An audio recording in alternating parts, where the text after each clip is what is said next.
Good afternoon सगळ्यांना. बघा, आता खूप विद्यार्थी सीएटी, टीएटी अशा परीक्षा देत असतात. पण सगळ्यात महत्त्वाचं यश येत नाही. मग तुम्हाला या परीक्षा नापास कशा होतात आणि कशा पद्धतीने यश मिळवलं पाहिजे, कसे पास झालं पाहिजे? आता सगळ्यात महत्त्वाचं मी तुम्हाला सांगतो, ज्या विद्यार्थ्यांना वेळ कमी आहे, यामध्ये महिलांचं प्रमाण जास्त असतं का त्यांना घरगुती काम असतं आणि जे कुठेतरी जॉब करतात, जॉब करतात जे जुने शिक्षक आहेत आता त्यांना पण कंपल्सरी झाले आणि काही जे जे जॉब जरी लागले नाही तर कुठेतरी टेम्पररी काम करतात.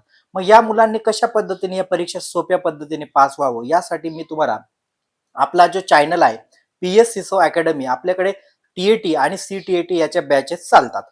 आता तुम्हाला सांगतो नापास कसं होतात याचं सगळ्यात मुख्य कारण म्हणजे काय? मुलं पुस्तकी भाषेचा वापर करतात. म्हणजे पुस्तक वाचण्याचा प्रयत्न करतात किंवा जे दिल्लीकडचे चॅनल आहेत प्युअर हिंदी भाषेचे चॅनल वारंवार बघत असल्यामुळे यांना हा शब्द नेमका मराठीमध्ये याचा अर्थ काय होतो हा अर्थ समजत नाही. त्यामुळे तुमचा त्या प्रश्नाला आपण काय म्हणतो योग्य अर्थ निघत नाही आणि तुम्ही उत्तरापर्यंत पोहोचत नाही. आपल्या बॅचचं वैशिष्ट्य आहे आपण विद्यार्थ्यांना हिंदी मधून मराठीमध्ये ट्रान्सलेशन करून त्या प्रत्येक शब्दाचा अर्थ समजवला जातो आणि त्यामुळे काय होतं तो प्रश्नाचा अर्थ नेमका काय हे समजतं, त्यामुळे तुम्हाला उत्तर कळतं. आणि अजून नापास होण्याचं एक मुख्य कारण म्हणजे काय? विद्यार्थी काय करतात? नोट्स विकत घेतात. काय घेतात? नोट्स. आणि या नोट्समुळे काय होतं? आता उदाहरणार्थ समजा माझी नोट्स आहे.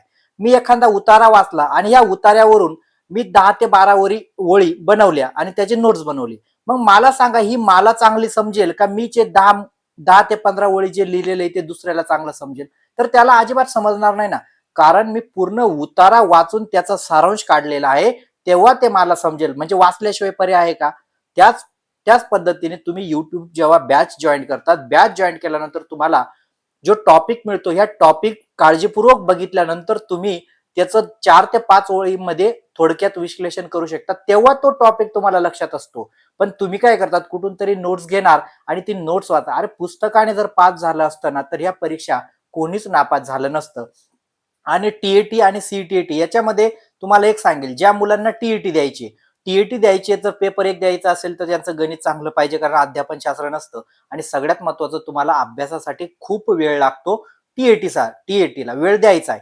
पण सीटीएटीला ज्या महिला आहेत ज्यांना वेळ कमी आहे, दररोज तुम्ही फक्त अर्धा तास द्या. आपली बॅच घेणाऱ्या विद्यार्थ्यांचा स्कोर बघा, 120 मार्क घेणारी पहिली महिला टॉपर आहे. ती किती? 120 मार्क आहेत.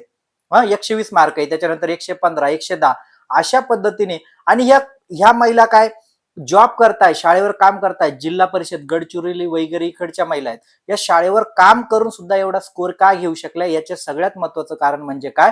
त्यांना 22 टॉपिक मध्ये पूर्ण सीडीपी क्लिअर केलेले आहे. 22 टॉपिक मध्ये पूर्ण सीडीपी संपवलेलं आहे. आणि हे सीडीपीचं तुम्हाला माहित आहे, सीडीपी ज्याचा स्ट्रॉंग असेल तो कमी जास्त 60 ते 70 मार्काचा अभ्यास त्याचा झालेला असतो, ज्याचं सीडीपी. कारण सीडीपी तुमचं सोशल सायन्स असेल, मॅथ सायन्स असेल, इथे पण ईव्हीएस असेल, सगळे ठिकाणी सोशल सायन्स आपल्या सीडीपी उपयोगाचं येतं. त्यामुळे विद्यार्थ्यांनी काय करायचं? सीडीपी विषयी तो टीएटी असेल किंवा सीटीएटी असेल, मानसशास्त्राला फार महत्व आहे. कारण मानसशास्त्र जर तुम्हाला माहित नसेल आणि सगळ्यात महत्वाचं विषय टार्गेट करताना 5 विषय असतात, तर मुलं काय करतात? 5 विषयांना टार्गेट करतात. तर आम्ही तसं करत नाही. आम्ही 3 विषयांना टार्गेट करतो. मानसशास्त्र म्हणजे सीडीपी, हिंदी आणि मराठी. 3 विषयांना टार्गेट केलं म्हणजे 90 पैकी आम्ही प्रत्येक विद्यार्थ्यांना एक संदेश असतो का 90 पैकी तू 60 पार करायचे. किती पार करायचे? 90 पैकी 60. मग सीडीपी मध्ये, मराठीमध्ये आणि हिंदीमध्ये सहज 60 पार करून येतात. आणि उर्वरित तुम्ही आपण काय म्हणतो, जर अंदाजे जरी गोल केले, थोडंफार वाचलं तरी तुमचे 30 प्रश्न बरोबर येण्याची शक्यता असते, म्हणजे तुम्ही पास होतात. पण जर तुम्ही 5 विषय टार्गेट करायला गेले तर यामध्ये नापास होतात. त्यामुळे विद्यार्थ्यांना बॅच जॉईन करण्यासाठी तुम्ही ऍप डाउनलोड करा. पीएस सिसो अकॅडमी हे आपले ऍपचं नाव आहे. प्ले स्टोर वरून तुम्ही ऍप डाउनलोड करू शकता. तुम्हाला मोबाईल नंबर कमेंट बॉक्स मध्ये सगळं काही उपलब्ध होऊन जाईल. ग्रुपची लिंक सुद्धा तुम्हाला उपलब्ध होऊन जाईल. पण एकच सांगतो का ज्या महिलांना वेळ कमी आहे त्यांनी टीएटी कडे न जाता, ज्या पुरुषांना पण वेळ कमी आहे त्यांनी टीएटी कडे न जाता सीटीएटीच्याच अभ्यासाकडे लक्ष द्या. टाइम मॅनेजमेंट करा. कारण टाइम मॅनेजमेंट जर तुमचा झाला नाही तर तुम्हाला काय होईल? आपण काय म्हणतो, किती जरी अभ्यास झाला आणि जर टाइम मॅनेजमेंट तुम्हाला करता आला नाही तर तुमचा अभ्यास सुद्धा वाया जातो. आणि या वेळा तेच झालं. ज्या विद्यार्थ्यांकडे टाइम मॅनेजमेंट होता, मी ही परीक्षा 5व्या वेळा दिली आणि 5व्या वेळा पण उत्तीर्ण झालेलो आहे, हे लक्षात ठेवायचं. त्यामुळे टाइम मॅनेजमेंट ज्याला येईल, इतर बॅचचा रिझल्ट बघा, पण आपल्या बॅचचा 50% पेक्षा जास्त रिझल्ट लागलेला आहे, कारण इतके विद्यार्थी पास झालेले आहेत.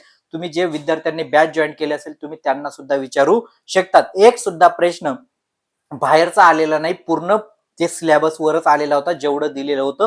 यामध्ये विद्यार्थी नापास कोणते होतात? मग ज्याने अभ्यास केलेला आहे पण आपण काय म्हणतो सरावच केला नाही, OMR भरण्याचा सराव नाही, प्रश्न वाचण्याचा सराव नाही, फक्त व्हिडिओ बघणं, ते विद्यार्थी नापास होतात. पण ज्याने व्हिडिओ बघून आपण काय म्हणतो 4-4 5-5 प्रश्नपत्रिका सोडवलेल्या, OMR भरलेल्या, हे विद्यार्थी पास होतात.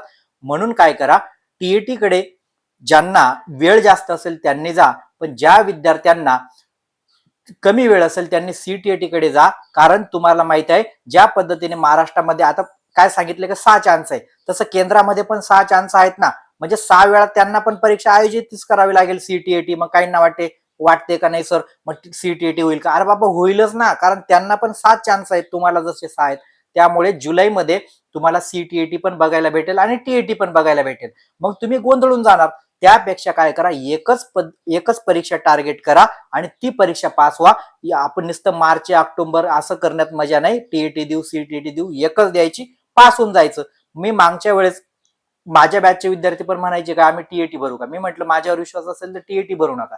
जेवढ्या विद्यार्थ्यांनी टीएटीचा फॉर्म भरला नाही, फक्त सीटीएटीचा अभ्यास विद्यार्थी करत होते, ते 30-40 विद्यार्थी डायरेक्ट सीटीएटी पास होऊन गेले. पण ज्यांचा दोघं ठिकाणी हात होता टीएटी ठिकाणी, त्यांचा नक्की गोंधळ उडालेला आहे, एवढं लक्षात ठेवा.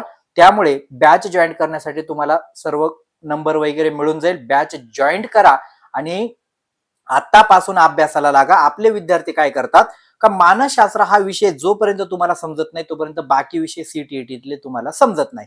मग आतापासून जर तुम्ही अभ्यासाला लागले म्हणजे तुमचं मार्च अखेरपर्यंत सीडीपी ट्रॉंग होऊन जाईल. सीडीपी ट्रॉंग झालं म्हणजे मग तुम्हाला एनसीईआरटी असेल, हिंदी मराठी असेल, हे अभ्यासता येईल. पण आपले विद्यार्थी काय करतात, ज्या वेळा नोटिफिकेशन येते आणि नोटिफिकेशन काय तुम्हाला माहिती आहे 60 दिवसानंतर पेपर होतो, या 60 दिवसामध्ये एवढं घाबरून जातात, नंतर अभ्यासाला वेळच उरत नाही. जर पास व्हायचं असेल तर दुसऱ्याच्या नोट्स न घेता व्हिडिओ बॅच क्लास लावा. म्हणजे याच्याने फायदा काय होईल, पूर्ण टॉपिक तुम्हाला बघता येतो आणि ते बघितल्यानंतर तुम्ही नोट्स काढायच्या. नोट्स दुसऱ्याच्या घ्यायच्या नाही, स्वतः व्हिडिओ बघून नोट्स काढणे आणि दुसऱ्याची नोट्स वाचणे याच्यामध्ये फरक असतो. कारण दुसऱ्याचे विचार, आता मला सांगा माझी नोट्स असेल, मी माझ्या विचारानुसार जे अवघड असेल ते लिहिल, पण जे मला येतं मी का नोट्स मध्ये मांडेल? मग जर तुम्ही म्हटले नाही बाबा यांनी तर हे लिहिलेलं नाही म्हणजे याचा अर्थ ते परीक्षेला येणार नाही, अरे पण बाबा ते मला समजून गेलंय ना, मला समजून गेलंय म्हणून मी नोट्स मध्ये लिहिलं नाही. तर अशाच पद्धतीच्या नोट्स असतात, जे त्याला समजले तेव्हा नोट्स मध्ये नसतं, जे त्याला कठीण वाटतं तेवढंच लिहिलेलं असतं. म्हणून एवढं समजून घ्या. आणि व्हिडिओ कसा वाटला लाईक नक्की करा आणि जास्तीत जास्त विद्यार्थ्यांपर्यंत हा व्हिडिओ शेअर करा.